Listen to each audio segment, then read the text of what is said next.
Hey guys, Justin here with Rocky Mountain, and I've got two awesome adventure bikes that I've built using the DRZ400 and the DR650. Let's talk about which one is right for you.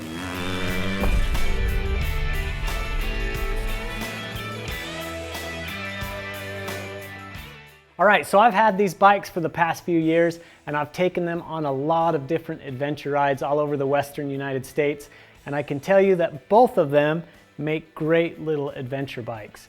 The nice thing about the DRZ400 and 650 is they've been around for a really long time. So if you're looking to pick one of these up, they're usually easy to find, they're inexpensive, and best of all, they're both reliable bikes, easy to work on. So great motorcycles, and with a few accessories, you can make them awesome adventure bikes. Now I've done bike builds on both of these bikes, so be sure and check out those videos. So if you're looking for a good dual sport bike to play around on, or if you want to build an adventure bike to spend days or weeks out on the trail, both of these are very capable machines. Let's compare them, talk about them, and see which one is going to be best for you. All right, so let's first of all talk about the specs of both of these bikes. They're both carbureted 4-strokes. They both have electric start, 5-speed transmission. Now the DR650 is a 644cc air-cooled engine, and it does have an oil cooler, where the DRZ400 is actually 398 cc's and it's liquid cooled. Both of these bikes have proven reliability with their engines. The curb weight of the DR650 is 366 pounds, where the DRZ400 is 317, so a bit of a weight difference there. Seat height on the DR is 34.8 inches, where the DRZ400 is 36.8, so 2 inches of seat height difference. Ground clearance, the DR is 10.4 inches, DRZ 11.8. Fuel capacity on the DR is 3.4 gallons, and the DRZ holds 2.6 gallons. Both bikes have a 21-inch front wheel. The DR has a 17-inch rear, and the DRZ has an 18-inch. Both of those sizes, there's plenty of tire options out there, but you do get a little more with the 18 on the DRZ. All right, so those are some of the basic specs of the bikes. Some of the things like the fuel capacity don't really matter to me that much, because I know both of them don't hold enough fuel for some of the rides I do. So I'm always going to put on an oversized fuel tank on either bike. Some of the other things I'm going to do, I'm going to put on a skid plate, hand guards, luggage rack and luggage, of course, seat concept seat, and both bikes don't have the best lighting. So I've got some different lighting options on both those bikes. And it's not that these bikes are bad, it's just any dual sport bike I've ever had, the lighting's never sufficient. So I always throw on some other auxiliary lighting. As far as riding both of these bikes, I'm going to give you my opinion on how they compare performance-wise. And I'm going to start with the engine. Obviously, there's a big difference in cc size. You got a 650 over here and a 400 here with the DRZ. Both of them are pretty comparable. They both do well on the street and off-road. The DRZ, with its less cc's, it's also quite a bit lighter weight, and it revs quite a bit higher to kind of make up some of the difference there. The 650 obviously is going to have a little bit more grunt down low. It's not going to rev as high, but when you get them both out on the street, they do really well. The 650 is going to pull hills and maybe headwinds a little bit better, but both of them do a really good job, and I haven't had any mechanical issues with either of these bikes. Now when it comes to jetting, both of these bikes need a little bit of work to get the most out of those engines. Both bikes need to breathe a little bit better, so I've opened the airbox on both of these bikes, and I've put in JD jetting kits. And not only do they run way better, but they get better fuel mileage as well, especially on the DRZ400. The first time I took it out, totally stock, you get on the highway at those higher speeds, higher RPMs, that thing was just sucking the gas. Once I opened the airbox, jetted it correctly, it works really well. They both, I can get between 40 and 50 miles per gallon depending on the riding I'm doing. Now let's talk about the transmission. They both have a 5-speed. I never really messed with the gearing too much. I think they do a good job on road and off road. A lot of guys will gear them down because they are a little bit tall in first gear, but I don't like to lose my highway speed, so I've just kind of left them alone. The 650 is probably geared a little bit taller on first gear. So when you get into technical stuff, you know, there's been times I wish it was geared a little bit lower, but the torque of the motor has always kind of saved me in those situations. As far as clutch pull and clutch feel, both of them feel really good. The DR-Z400 definitely has an easier clutch pull, but both of them are fine. It's not a big deal either way. Moving on to suspension, I think this is where the bikes differ the most. The DR-Z400 has fully adjustable compression and rebound on the forks and the shock. The DR650 has zero adjustment.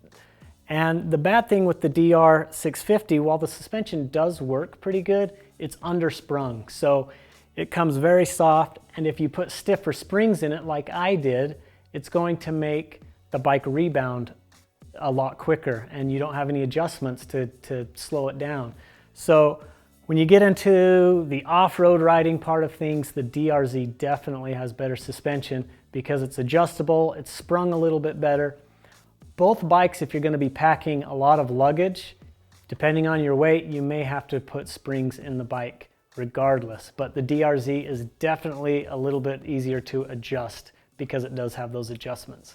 So ultimately, if you're going to be in the dirt a lot, riding more aggressive through the bumps and rocks and everything, the suspension on the DRZ is definitely the better of the two bikes. So suspension takes us into handling. Now I'm going to talk about handling on the street first. Both of them do really well. I really like the Safari tank and fairing I have on the 650. It really blocked the wind, took it off my body quite a bit. Between that and I think the heavier weight of the 650, it just seemed a little more stable at the high speeds. So when it comes to the street, I think the handling of the 650 is a little bit better. But again, both of them are, you know, handled just fine. I never had an issue with handling on the street. When it comes to off-road, the nicer suspension on the DR-Z400 definitely makes a difference. While the 650 does a pretty good job, if you start getting aggressive, moving a little bit quicker on the bike, you notice that the DR-Z400 does a better job. So both of them handle good. When it comes to street, I'd pick the 650. When it comes to the dirt, definitely the DR-Z400. And I will say that they both wheelie pretty good, but I did have a mishap on the 650. It kind of kicked my butt.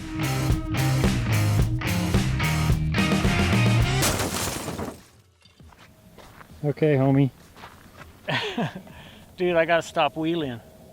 I'm not very good at it. Ow! Dude, I thought you said it didn't ruin my tank. I don't think it's ruined. Dude, I like gouged the crap out of my tank. As far as how the bikes feel, both of them are very comfortable. I will say in stock form that the DRZ is a lot more comfortable than the 650. The 650, the foot peg placement's kind of weird, the handlebars are weird, but on both bikes, I end up changing the handlebars, the seat, and the foot pegs anyway. Once I do that, they're both very comfortable bikes. On the 650 though, you do have to change out the foot peg mounts. So I've got JNS foot peg mounts on here. The stock peg mounts are just awful. They're rubber mounted, so the pegs feel all goofy, and they kind of put your foot kind of high in a weird position. So I have a top 5 video on both of these bikes, but my #1 pick on the 650 was the JNS foot peg mount. So something you're definitely going to look into. So once I get the handlebar bend that I like, the foot pegs that I like, both of these bikes are very comfortable whether I'm standing or sitting. All right guys, so those are my thoughts on these motorcycles. So which one is going to be right for you? Let's talk about the DR650. I think if you're going to be sticking to the street more or commuting, maybe you're a little bit shorter and don't want the seat height of the DR-Z400, I think the DR650 is going to be a great choice. If you're somebody that likes to be off-road more, that likes to, you know, tackle those rocks and hills and everything else a little harder, you're definitely going to want the suspension and the lighter weight of the DR-Z400. I've got to say, I've had a blast on both of these bikes. They both make really good adventure motorcycles. If I were to pick one for me where I like to stick to the dirt more, I'm probably going to pick the DR-Z400. That would be my choice. Now, if I was shopping for the bikes and a really good deal came around on the 650, I wouldn't hesitate to buy it either. So there you have it. Hopefully some of those things we talked about will help you decide which bike is right for you. Again, guys, check out the bike build videos that I did on each of these bikes. Hopefully it gives you some ideas on things that you want to do to your own bike.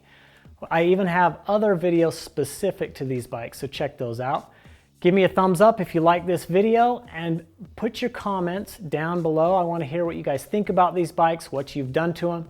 Subscribe to our YouTube channel. We have a lot more bike builds, bike comparisons, bike tests, product spotlights, so check those out. And keep in mind, we have everything for these motorcycles, aftermarket and OEM, so check out our website. Thanks for watching. Another cool thing about the Safari fairing is that it gives you a place to put your switches, 12-volt power socket, and other cool stuff.